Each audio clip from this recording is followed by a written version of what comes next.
It's certainly true that we see a limited slice of reality.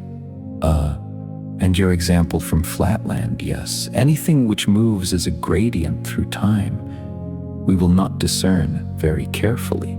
I mean, for instance, this is why we have the science of economics, because it keeps track of the behavior of markets, which is something you can't see or feel, but which has become very important to human institutions.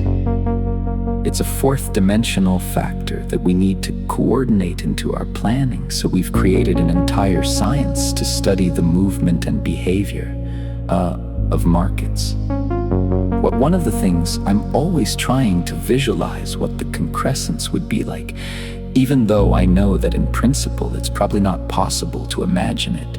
But several factors are on the horizon which I think can be brought together to sort of get a picture of what we're headed toward. One is, for some time now, we've been involved in building complex prostheses, which we call machines and computers.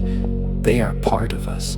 We don't perceive them as part of us because we identify with the flesh and exteriorize the fabricated metal.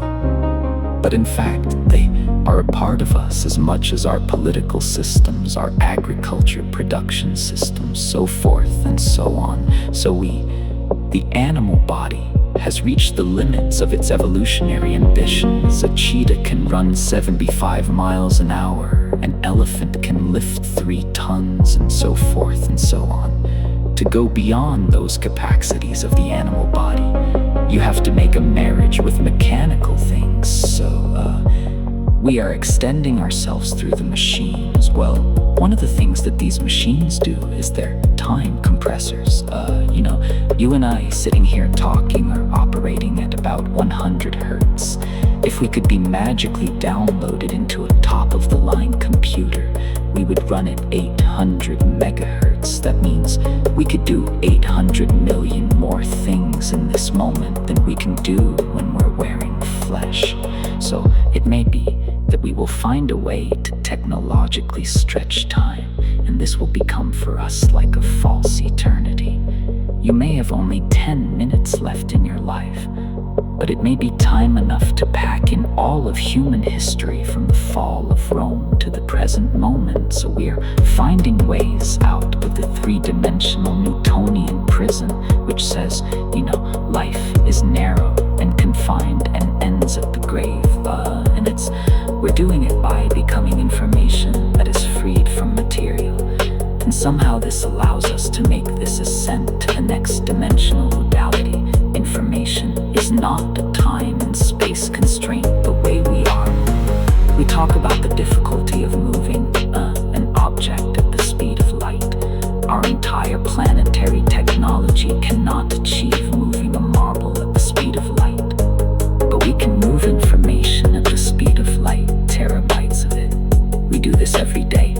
So we stand like children at the edge of the ocean of information, and we're putting our feet in and wondering, could we swim in that? What would it be like to be wet in that?